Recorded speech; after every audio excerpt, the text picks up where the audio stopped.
Assalamualaikum, bertemu lagi kita di dapur Cik Din.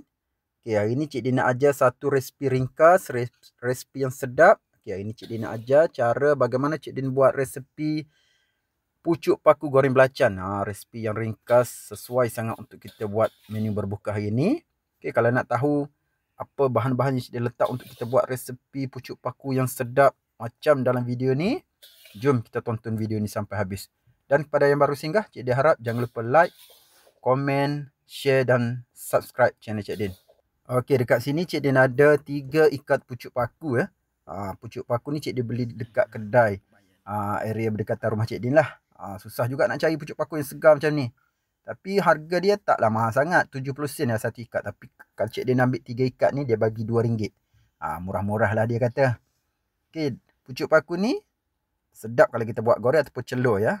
Dan untuk bahan tumisan kita Cik Din guna dalam 2 biji bawang merah, 14 bawang putih, sedikit cili padi nak ikut kepedasan lah. Sedikit belacan dah juga. Ada juga ikan bilis sikit lah, sejemput ikan bilis. Dan pucuk paku ni kita kena nak siang dulu. Cara siang dia memang sangat ringkas. Kalau pucuk paku yang muda-muda macam ni, kebanyakan kita boleh ambil semualah. Dan hati-hatilah. Hari ni Cik Din jumpa sarang ulat.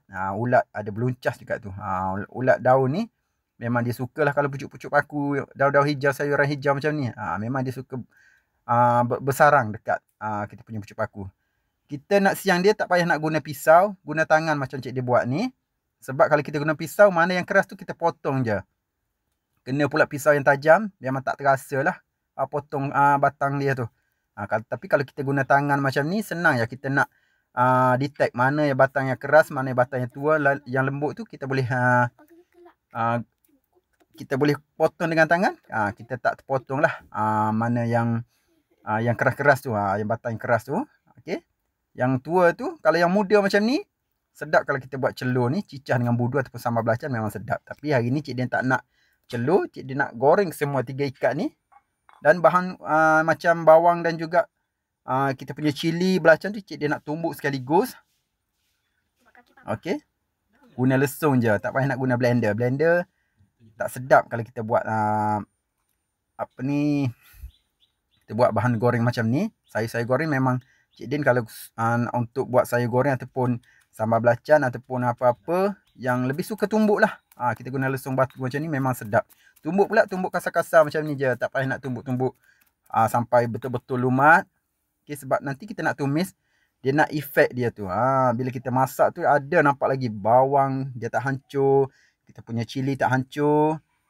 Okay, ni sayur ni Cik dia dah siap potong. Kita nak cuci-cuci dulu, barulah kita boleh masak. Okay. Untuk masak dia pula, untuk kita goreng, buat pucuk paku goreng belacan ni, tak perlu nak guna minyak banyak. Secukup je minyak ni. Jangan banyak sangat, nanti berminyak tak sedap pula. Okey, bila minyak dah panas, kita masukkan bahan yang kita tumbuk tadi tu. Gunakan api yang sederhana je. Jangan nak guna api besar, nanti cepat hangit, tak sedap. Belum masak dah hangit. Okey, bila dah kekuningan, dah naik bau macam ni, kita bolehlah masukkan kita punya sayur. Masukkan sayur tu, jangan lupa cucilah. Cuci bersih-bersih, mana tahu ada pasir ke ada ulat lagi dekat daun tu. Okay, kita kacau-kacau, balik-balikkan dia. Okay, nampak tak? Okay, ikut je step yang Cik dia ajar ni. Kalau rasa kering sangat masa kita goreng tu, boleh tambah sedikit air. Tapi jangan terlampau banyak. Sebab buat pucuk paku goreng belacan ni, tak sedap kalau dia berkuah sangat. Dia nak kering-kering macam tu, basah-basah sikit-sikit je. Okey, kita balik-balikkan dia. Nampak tak? Cik Din tak letak air banyak sangat sebab air dekat kita punya pucuk paku tu akan keluar. Air sayur pucuk paku tu akan keluar.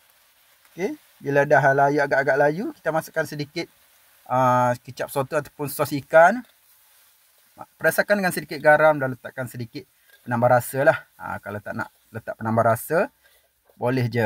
Mana-mana ikut sukalah, ikut cita rasa masing-masing. Kita gaul-gaul sekejap. Sayur ni tak boleh nak goreng lama-lama, nanti dia terlampau layu, tak ada, hilang pula dia punya zat-zat dia tu. Orang kata hilang zat dia.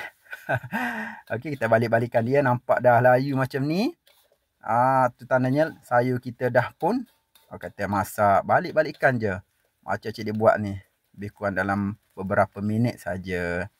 Okey, dah pun masak kita punya sayur pucuk paku goreng belacan. Boleh kita matikan api. Nampak masih segar lagi kan? Dan hasil dia memang sangat sedap.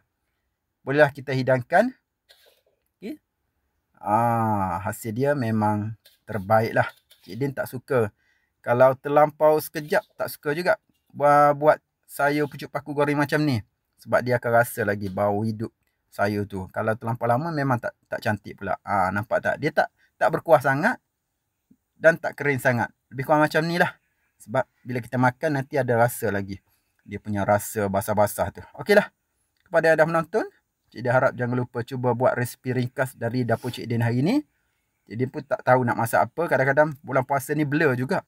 Tapi buat menu ringkas macam ni, kadang-kadang kita tak rasa jemu sangat lah. Ada sayur ringkas macam ni, anak-anak pun suka. Anak-anak Cik Din sangat suka kalau Cik Din buat ringkas-ringkas macam ni ya. Okeylah, kepada yang dah menonton, Cik Din harap jangan lupa cuba buat resepi pucuk paku goreng belacan yang ringkas cara Cik Din buat ni. Memang sangat sedap ya. Sehingga kita jumpa lagi di next video. Assalamualaikum, jumpa lagi.